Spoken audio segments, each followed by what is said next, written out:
Ta-da! How about this for an introduction to part 10 of my Pentagon challenge? It's a completely wonderful start to the season. Completely unexpected, if I'm honest. You know, I am truly shocked about how well we're doing. The 9 games, 5 wins, 2 draws, 2 defeats. Just behind Melbourne Heart, who've played an extra game just moments ago in game time. And we're tied with the Newcastle United Jets, Central Coast Mariners. They're very close, and we're fairly comfortable in the top 6. I think this league works in phases because the top teams, if they win the league, they can't hold on to their best players, and so they kind of decline a bit.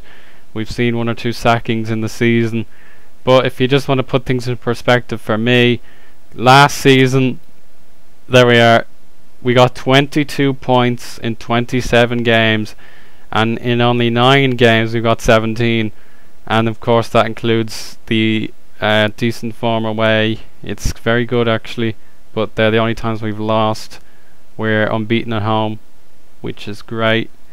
So let's take a closer look at how we're doing in the fixtures. So let's begin with the opening game of the season, a rather disappointing 1-1 draw with Sydney.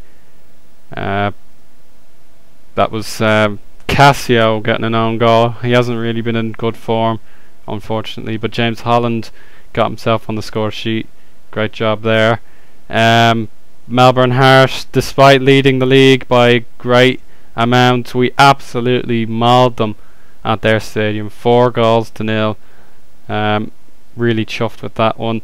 Their star man Nikolai Topor-Stanley, I was trying to target him when he was released, but unfortunately he's gone to Melbourne Heart, and he's scored 5 goals in 9 games as a centre back, and I think he's won a few caps as well.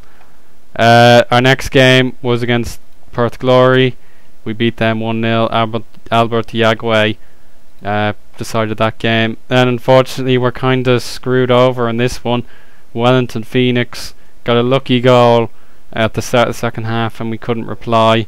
Scott Chipperfield also picked up an injury, which I'm trying to convince him to get into coaching now, because you'll find out later exactly why. But I think his career is dwindling, and he's served us well, but it might be all over for him. Then away from home, Adelaide United, we simply destroyed them. Absolutely terrific stuff. Diego Barcelos scoring 2 goals, his very first for the club.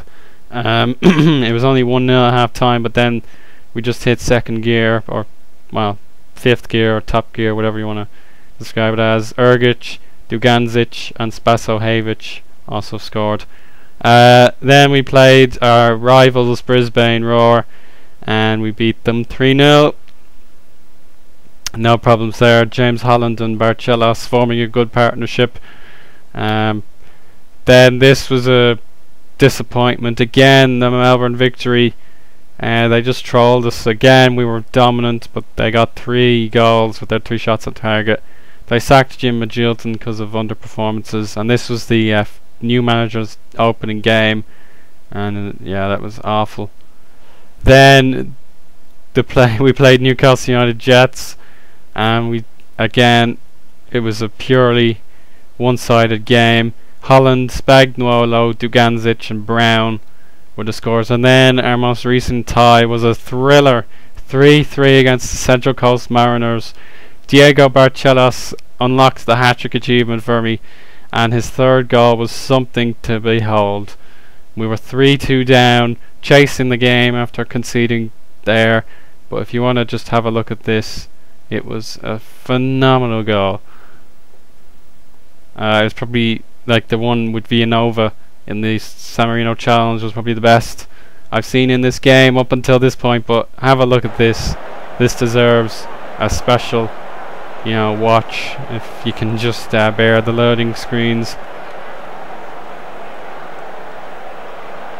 Yeah, so here we go. A bit laggy, but you can just try and make it out. Here's Nick Carroll, looks up Barcelos, first time shot. Brilliant goal, absolutely brilliant goal. He's kind of handy as an attacking midfielder, things like that. Yeah, okay. Yeah, so there you go. Melbourne Heart won the most recent game 2-0. Yeah, so we need to get a result away to Sydney, and then we can really get cracking. Melbourne Heart away, so we don't want to lose anything to them before we play them, of course. So if you want to just take a greater look at my squad, there are several players responsible for my fabulous run of form. Let's start with the goalkeeper, Eugene Galikovic. I've given him 1 or 2 rests, attributes. You can see there he's played 8 games, conceded 8, but 4 of those games were clean sheets, which is excellent. Michael Morone, again, he's a very consistent performer, and he's doing so much good work for me. Yeah, 7.28 average in the league. Good stuff. I rested Michael Thwaite. I put him on the bench for this game. He's been very good as well. No goals yet this season, but you know, he doesn't really need to score them, which is good stuff. So where we are, yeah, they scored 6 times last season, but he doesn't really need to score this year, does he? Okay, sorry about this. Josh Mitchell and Alex Wilkinson have been really good signings as well. They've kept things solid at the back. They've generally played a lot of games, but rotation has probably meant that, yeah, Wilkinson in particular has made more appearances off the bench more than anything. And he's lacking match fitness, which is always unfortunate. Adama Traore, he's so close to getting that Australian citizenship. Nearly 3 weeks to go. Looking forward to that, so we can get more foreign players in. He's been absolutely terrific on his return, keeping Casio out of the team. 7.41 average over 8 games. Chris Grossman has been surprisingly good, even though everybody seems to my staff doesn't really rate him. He's played 8 games, scored once, 2 assists, 7.16 average, which means that Peter Jungslanger is kind of getting outshone. He's played 7 times. Probably going to drop him for this game. He's been very average, 6.81, but he's got 2 assists, which is good. Ergic is the 3rd guy that I play in that position. I've kind of stuck him in the reserves. Is he fit to play this one? No, he's not, but I'm pretty sure he'll be ready next time around. He's unfortunate only to have played 4 times, but he's going to get another game very soon. He scored it from the penalty spot, which was probably his 1 goal, I think. So I'll just actually remove him from the youth squad. Jungslinger, you got 1 last chance, man, or else you're getting dropped. Mate Duganzic has probably been the star. He's earned that marquee contract. His stats probably from 1 or 2 are pretty average, but he's really taken this league by storm. 8 appearances, 2 goals, 4 assists, man in a match once, and a 7.40 average. There you can see Brisbane Roar, you missed out. They didn't sign him on the trial. He's an ex Melbourne Heart and Melbourne Victory man. Very cheeky indeed. So we've taken him out of his home state. You can see we have a lot of part Croatians and part Serbs in the squad, but as long as they're Australian citizens, I don't really mind. Diego Barcelos has been very good as well. The fact that he's on such a good deal is even better. Hopefully we can keep him permanently. Nacional de Madeira, you know, I'm gonna pay you good cash for him. You can see from the early he was great in pre-season, like he scored in nearly every game. Then he bottled it in his first appearance. Then he gradually started to fit in. Like, I understand he doesn't speak English in the game at the minute, but as you can see, as he starts to fit in, gets ahead of Albert Yagüe in the pecking order, and he scored 6 goals. That is very good. The hat-trick against Central Coast was one to behold. So good man. Yeah, he's still with Portuguese. Still got Portuguese. Jason Spagnuolo has taken over from Scott Shipfield, and he's done quite well. He scored a goal, but no assists. so far. Some stats are going up, which is great. James Holland, good man himself, 9 appearances, 5 goals. Can't keep him out of the team at the minute. He's still got the pace. Hello. I'm in the middle of recording, but I suppose it's not so serious this time. What are you recording? Football Manager. Alright. What challenge? Pentagon. Alright. Yeah, so this is Emmett, everybody. You can probably see him in my subscriptions list and all that, so. Yeah, I'm a mad joke. Hell yeah. And I just woke up. Yeah. He's not really the biggest sports fan, but he's more into wrestling and helicopters and that sort of thing. So if you want to, you forgot F1. F1, yeah, I got him into that. So go me.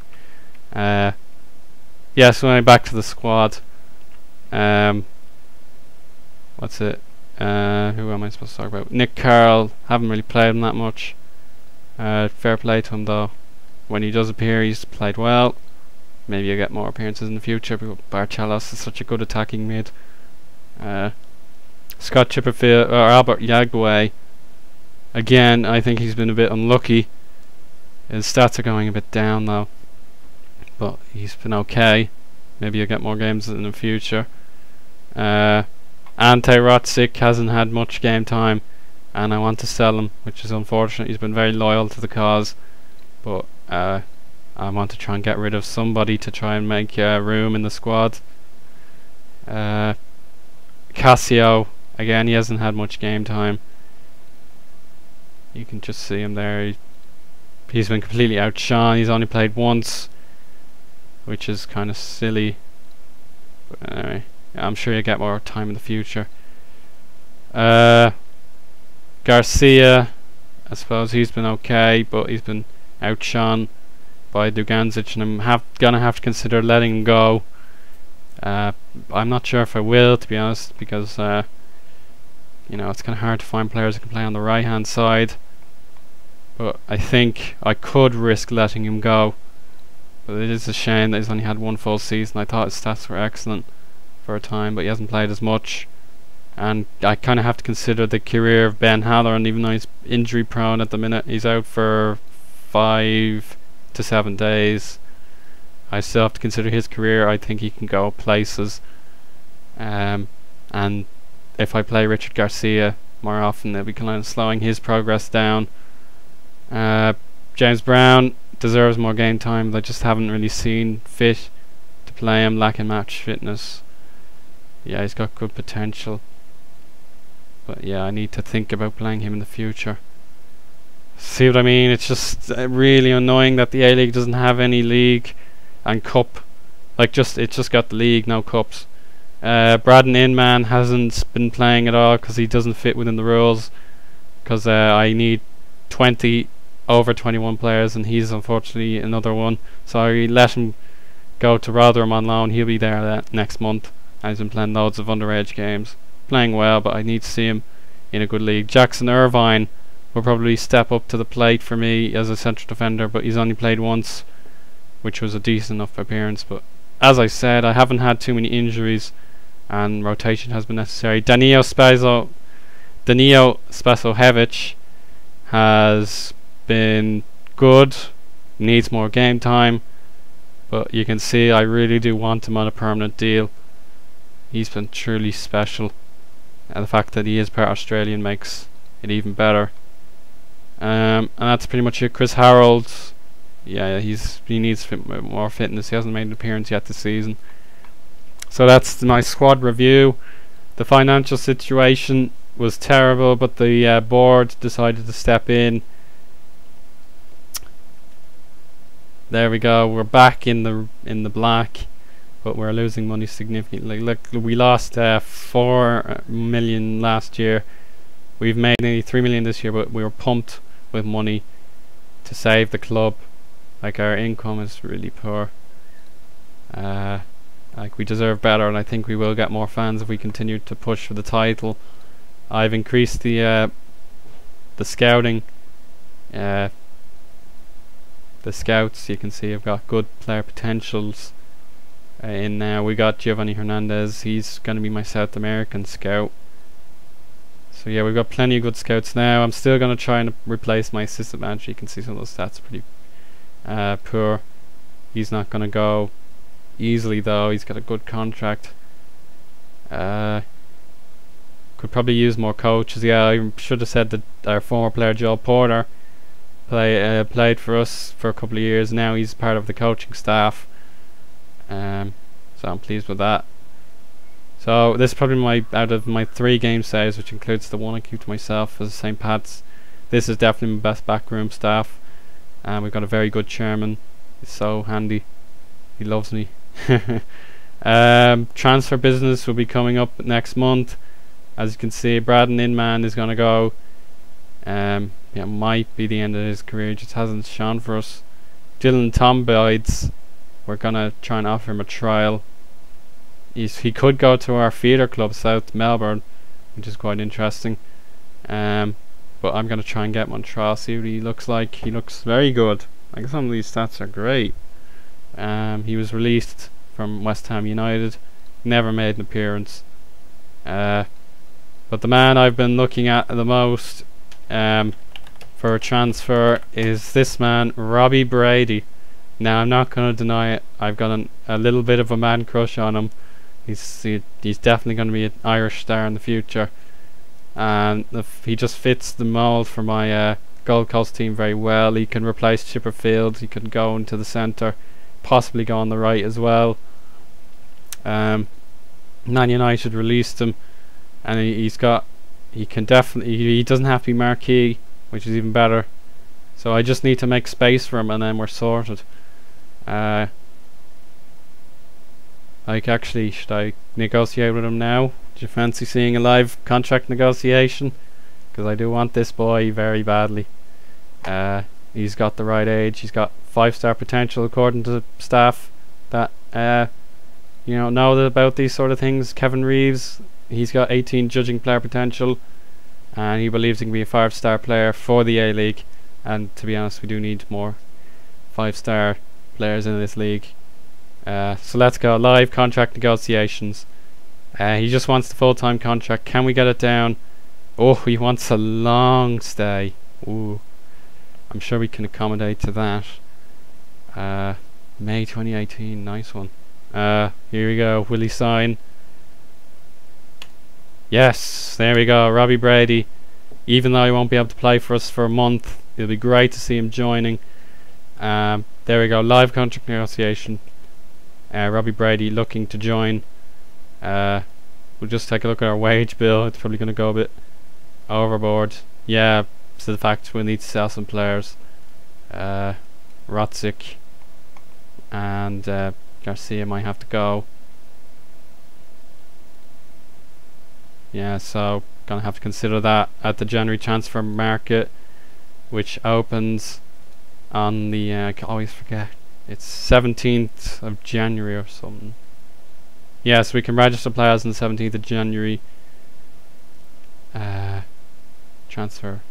Yeah, so the 17th of January is when the transfer window opens. So that will be... Will it be... Yeah, it'll be around here, this game. So if needs be, we can go to that game, but in fairness, we could probably just go here again. It's really up to yous. If I get any feedback, that is. There's no real need to watch Sydney's game. I think I've talked plenty. The Asian Champions League, may as well have a look at that. Excuse me. Asian Champions League. So we're in the final, and the new champions are Saudi Arabian team Al Ittihad. So fair play to them. We'll be having to watch them in the future. Yeah, so some good players. Yeah, you can see we'll be having a tough time competing with some of them. They've got big wage bills. So in fairness, Saudi Arabia got an all Saudi Arabian final. Wow, they're dominant, these boys. Wow. Let's just see how the Australian teams did. I don't think they got very far. Australian. Yeah, Perth Glory won their group, and then they were probably quickly eliminated. Second round. Yeah, they were gone. They lost to a Japanese team. Last year, who won it? It was Guangzhou. Yeah, one of their famous results. You can see for yourself. Fixtures. Let's look at their fixtures last year. Backwards a bit. Season 2012. Yeah, so they won the Club World Cup. Like, how about that? They beat Bayern Munich. So that just shows how difficult this Pentagon Challenge is going to be. If a team capable of beating Bayern Munich, at least in a one-off game, and then all of a sudden get eliminated in the second round of their title defense, it's just going to show how difficult this campaign is going to be.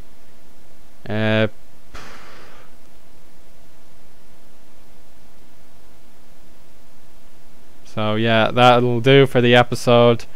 Emmett's cameo was at least there was a time when they interfered in another episode which got me really angry, but this time wasn't so bad. It's a bit more of a laid back episode. So thank you very much for watching. We'll see you next time, hopefully after the January transfer window, where hopefully Robbie Brady and company will improve our position even more. Yeah, so I have to say this was a surprise to be even second, but anyway, yeah, I've gone too far with this, so bye.